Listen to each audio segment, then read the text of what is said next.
How's it going, everyone? It's Sam. Today, we're going to look over my top 5 holdings and the top 5 stocks I've had that have grown the most. And, I have had a lot of different stocks that have done well, especially because I started investing during the pandemic. But I've been investing the whole way along, and I've seen great gains on pretty much every stock that I've owned. So, obviously, there have been some stocks I bought more recently in my dividend investing portfolio that have not quite appreciated as much because I invested when they were a lot higher, a lot more expensive.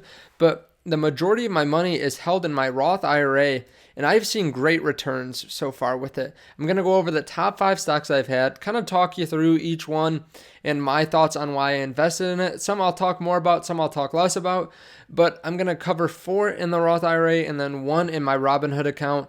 And, if you want to join me and do this for yourself, I do weekly dividend investing videos. I also talk about different stocks that I've been buying that are growth videos and growth stocks. So definitely check out my channel. Definitely subscribe if you haven't subscribed, because I think this is going to be awesome. I want to be able to help out as many people as possible with good, sound investing advice.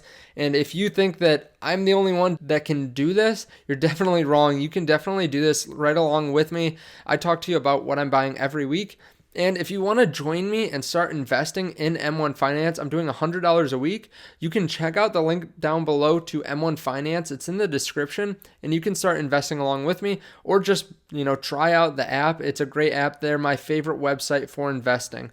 So if you guys don't mind hitting the like button, I really appreciate it, and let's get into it. So in my Roth IRA, we've seen a little bit of a dip just this last week, and I have actually seen it go down a little bit just over the last, like I said, about a week. It's been down about $547, but I'm not changing what I'm doing. I am up about 25% on the year, and it's actually higher than this significantly. The thing is, though, I did a transfer partway through the investing, and when you do a transfer, it resets your return, which is really unfortunate. I wish I would have known that. I didn't realize that ahead of time, but I transferred in another Roth IRA, so I had to reset my cost basis on some of this. But when I click on the individual stocks, you'll be able to see how much money I put into it. My number one holding in this portfolio, based on my return, is Tesla. So this is a company that I invested in when people thought that was severely overvalued. People were saying it was around $880 at the time, $880 a share, and it had gone up from $350 during the pandemic. Of course, this is before the split happened. It had gone up from $350 up to $800, and I finally decided I needed to pull the trigger. I think that it was going to do well over the long term. I didn't think it would do this well, but I have a cost basis of just $171 a share, and now it's worth about $449 a share. So back at the time, like I said, about $800 to $900 a share. Then they split. But I am up about 171% on this. And this has been an amazing stock. I think it's going to do well. I think they're going to continue to grow. And I am holding the stock. I'm not buying any more right now just because, I should probably buy more. But with this cost basis, it's up so much that I feel like there might be some better options. I've been investing a little bit less, and I can't invest any more in this Roth IRA this year because I already hit my max. But they are my number one holding based on my return. The next stock is IIPR. They are a REIT that invests in the MJ space. So I'll just say that so that I don't get demonetized. But they are a company that grows very quickly. They've grown their revenues very, very quickly over the last couple of years and grown their net income. They pay a nice dividend too. So I really want to jump in on this. I saw that it dropped significantly during the pandemic, and I was able to get in at an average share basis of about $70. Now it's $123 a share. And I know that it only says 61% here, but after running this cost basis versus price, it's actually more like 75%. Like I said, there's a transfer in, which threw it off. But I'm up 75% on these shares, and that doesn't even account for the dividends I get for this too. So when I bought in, I think it had a dividend yield of about 5 to 6%, and that is really nice too. I'm up another percent based on those dividends. The third company is Qualcomm, and they are a semiconductor company. They're a company that I haven't looked at in a while. I haven't looked at their net income and revenues just because I know that they've done well. I've kept up on them just enough to see that I don't want to sell them. But they were a company, again, that I had been looking at, and then they dropped down pretty significantly. I picked them up for just about $71 a share, which puts me up about 58%. They also pay a nice dividend. When I bought them, I think it was right around 4 to 4.5, which back then didn't seem like that much because there were so many companies that had high dividend yields that wasn't even really a selling point. It was nice, but it wasn't the main thing that I was looking at. The fourth company is Foot Locker, and I have liked Foot Locker since it was down at $19 a share. I know that other YouTubers have talked about it, and I have just really felt good about it. I bought in a significant amount when it was $19 a share, then again at $22. I had bought some before that, so my average cost basis is $22.51. They pay a very nice dividend, or at least they did before the pandemic. Now they brought it back, and they pay a little bit lower, but they had really good sales last quarter. I've been investing in them in another portfolio too, and I think that they're going to do really well. I think that they're here for the long term.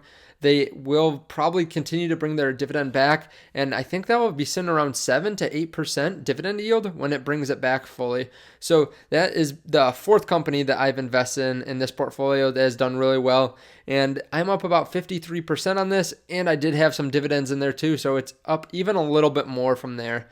Now, another company that I've bought in a significant amount of, but it just fell slightly behind, was Facebook. They are my number one holding, and I know that it says 17% here, but I'm up closer to about 40% or so on my cost basis, and this was up almost double, well, maybe about 70 to 80% when it was up around $300 a share, which was really awesome. I really like Facebook, so I want to hold on to them for a long term, but I really am proud of this holding. I think that, at the price that they're at now, I'm considering even buying more.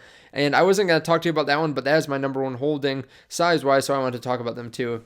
Now, the number one company that I hold in my Robinhood portfolio that I've done really well on is Workhorse. They are about half of this portfolio. I only have about $3,000, but they have a market value of about $30 a share, $28.77 right now. I'm up about 47% in this company, and I bought in lower than this average cost basis. I was buying in around $16 a share, then again at 17, then again at 22 or something like that, then even more at 24. So I've been buying the whole way. They are a company that I talk about a lot on this channel, and they have a really big contract in front of them that I think they might be able to secure a pretty good portion of. I think that they're going to be able to get a big portion of the USPS contract. But let me know your thoughts below. Are any of these companies that you're watching? If you are someone that is just looking to start investing, a lot of people wonder, is it too late to invest? Should I wait for a dip or something like that? I think that you should invest when you feel like there is a good quality company that is at a good value. I wouldn't try to wait and time the market. That is a very difficult thing to do. And if it was easy, everyone would be doing it. It just makes sense, right? So if you are someone that is looking to start investing, I would start investing, maybe dip your toe in the water with just a little bit at first and then try to invest more and more. Try not to invest all your money in speculative stocks. Workhorse is somewhat speculative, so I'd invest into some of these bigger companies that are really well known. See how they do over time, start to get used to it, maybe invest in an index fund. I've talked about them before, but index funds are a great way to start investing and to learn the lingo a little bit, learn how it all works, and it's a much safer way of investing than investing in individual stocks. But let me know your thoughts on this below. Thank you guys so much. If you want to start investing, you can use the links in the description. I really appreciate you guys staying through to the end. If you stayed this far, thank you for hitting the like button, and I will see you in the next video. Bye.